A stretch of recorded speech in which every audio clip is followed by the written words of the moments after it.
अभी तक का जो जिन लोगों को ओमिक्रॉन का इन्फेक्शन हो रहा है उनको बहुत माइल्ड सिम्टम्स हो रहे हैं या नहीं हो रहे हैं और जल्दी ठीक हो जा रहे हैं। लेकिन फिर भी अगर लोगों को कोविड हो रहा है तो खतरा तो है, इसलिए इससे बच के रहना भी ज़रूरी है। और बच के रहने का सबसे बढ़िया तरीका है कि हम पूरी तरह से सेफ्टी रखें, हमेशा मास्क लगाएं बाहर निकले तो, और जब भी भीड़ भाड़ में रहें तो मास्क लगा के रहें। होम आइसोलेशन इसका सबसे बढ़िया सॉल्यूशन है कि अगर किसी को कोविड हो जाता है और कोई सिम्टम नहीं है तो सारे एक्सपर्ट्स का ये मानना है कि होम आइसोलेशन ही रहना चाहिए।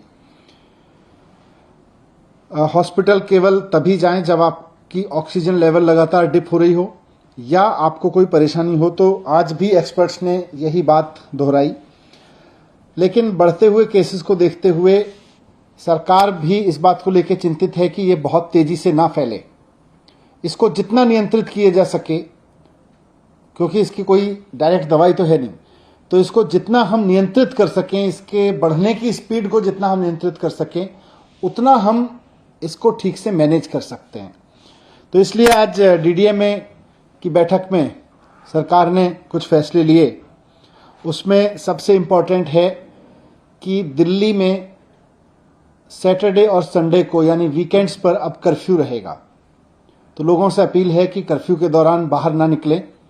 बहुत ज़रूरी होने पर हॉस्पिटल या कोई बहुत एसेंशियल ज़रूरत पर ही बाहर निकलें, लेकिन सैटरडे संडे को कर्फ्यू का पालन करें, घर में रहें, वर्क फ्रॉम होम करें या परिवार के साथ बैठें।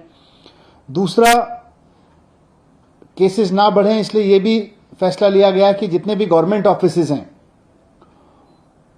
उनमें एसेंशियल सर्विस वाले ऑफिसेज को छोड़कर सबको अभी दफ्तर आने से मना किया जाएगा और केवल ऑनलाइन या वर्क फ्रॉम होम कराया जाएगा। तो government offices work from home mode पे रहेंगे या ऑनलाइन मोड पे रहेंगे। प्राइवेट ऑफिसेज को 50% अलाउ किया जाएगा, वो 50% कैपेसिटी ऑफलाइन रखें और 50% ऑनलाइन या वर्क फ्रॉम होम रखें।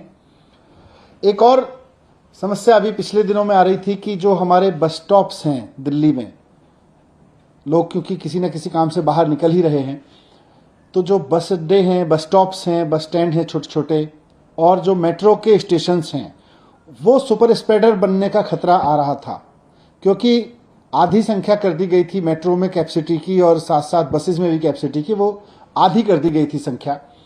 और उसकी वजह से मेट्रो स्टेशंस पर बहुत लंबी लंबी लाइनें लग रही थी, बस स्टॉप्स पर बहुत लंबी लंबी लाइन लग रही थी, वहां भीड़ हो रही थी, कई जगह भीड़ अनियंत्रित भी हुई।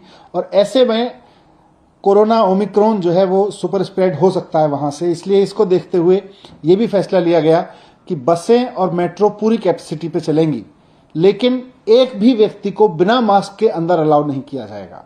तो अगर आप बस में जा रहे हैं या मेट्रो में जा रहे हैं तो बिना मास्क के आपको किसी भी कीमत पर अलाउ नहीं किया जाएगा। ना सिर्फ चढ़ना बल्कि वहां यात्रा करना भी अलाउ नहीं होगा। लेकिन बस और मेट्रो अब फुल कैपेसिटी पे चलेंगे, ये भी डिसीजन लिया गया।